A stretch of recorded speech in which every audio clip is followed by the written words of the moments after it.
What's going on, guys? Welcome back to the Independent Experience. I'm Indy XP, and this is your morning market wake up call for Thursday, July 9th, 2020. As you can see, I'm not in my usual digs this morning. I have arrived at beautiful, drizzly Myrtle Beach, South Carolina. And I'm going to spend a few days down here visiting some friends and see what kind of trouble we can get into. Saturday's my 40th birthday, so I thought maybe come down here and share that with some friends and see how hungover I can be on Sunday. So we'll see. Let's go ahead and jump into the markets and see where we're going to be starting the day off at. Gold is up nicely. It's still over $1,800, currently at $1814.06. Silver is up very, very nicely, currently at $19.02, giving us a ratio all the way down at 95.34. Platinum is up, currently at $863.78, and palladium also up very, very nicely, currently at $2,042.75. In other metals markets, rhodium is steady at 8,500. Copper has had a big boom since our last video. It's up several cents at $2.85 a pound. Aluminum is up 2 cents at 74 cents a pound, and uranium is up 20 cents at $32.80 a pound. Barrels of crude oil are steady, currently at $40.83 a pound. And Wall Street was, my screen's already gone out for the day on that, but I believe they were all up yesterday slightly. Don't quote me on that. The Dow closed out at 26,067.28. The NASDAQ is going to be starting the day off at 10,492.50, and the S&P 500 will be starting the day off at 3169.94. If you guys trade in Bitcoin, had another day of gains for you, currently at 94.2018. And if you guys happen to trade in the Utah Goldback, those are going off at 309 apiece.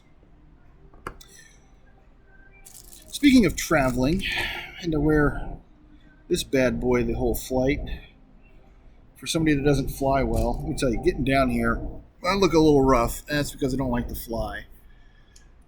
I was up until a little after 2 o'clock in the morning. I was scheduled to get up at 3 so I could get out to the other side of town, meet my mom, so she could drive me to the airport for my 7 a.m. flight out of Indy.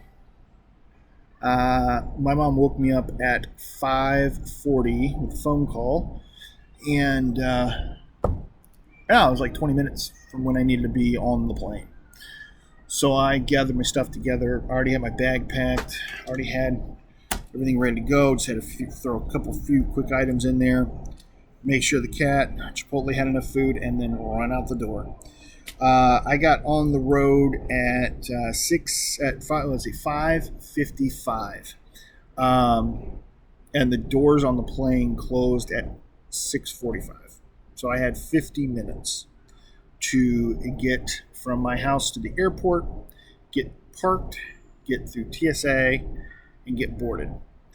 Well, I live in a part of town. It's a really popular part of town, but it is not on the way to anywhere, or it's not easy to get anywhere else from there. There's no interstates. It's right smack dab in the middle of Indianapolis, north of downtown, and there's no way you can get on an interstate and just get to the airport quick. I made record time getting to that airport, man. Man, I tell you.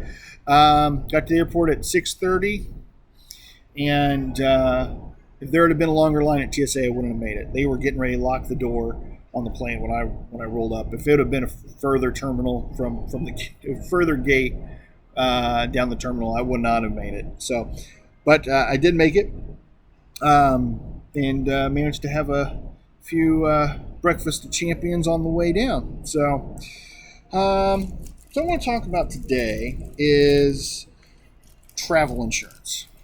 I'm not talking about, hey, I missed my flight, can I get bumped to another flight? I'm talking about precious metals. When you guys travel, do you guys travel with any precious metals? Now, I know this is kind of a pain to travel with. This is 2.5 pounds of silver. I've got two bars, two RMC bars. Or no, I'm sorry. Got Mid-States Recycling. I've got a silver gold bowl, and I've got RMC bar. I travel with these, and usually I'll travel with 2 to 4 bars, depending on where I'm going, what I'm doing, how long I'm going to be there. But this can really get you out of a really tight spot really, really quick. Last time I was down here in Myrtle Beach is actually exactly 1 year ago. I brought down several silver bars. I brought down a couple grams of gold, and actually had to use it. So you never know what's going to happen. I think the reason why I had to do that last time was not because of an emergency, luckily, but because we were having a little bit too much fun, if you know what I mean. So I want to know what you guys think. Do you guys travel with any precious metals just in case something happens and you can, have a little extra money if you need it? Let me know down in the comments what you guys think. I'd be anxious to hear what you guys have to say. Hey, yeah, I can see shadows out there. Oh, I see a shadow. Yeah, right there, a little shadow on the ground. The sun's coming out in here. Beautiful, beautiful, beautiful, beautiful. So, guys, I do greatly appreciate every single one of you. If you happen to appreciate old Indy XP, go ahead and smash that thumbs up button for me right there. It helps me out immensely. If you happen to be new to the independent experience, why don't you go ahead and consider hitting that subscribe and jingle jangle bell right there in the corner, bing bong, so you can be notified of when all the new content comes out. I'm going to post that box right there. That's going to be the latest and greatest video right there, so go ahead and check that out at the end of this one. Guys, I've been Indy XP from the Independent Experience, and I'm here again to remind you, if the women don't find you handsome, they should at least find your pockets heavy.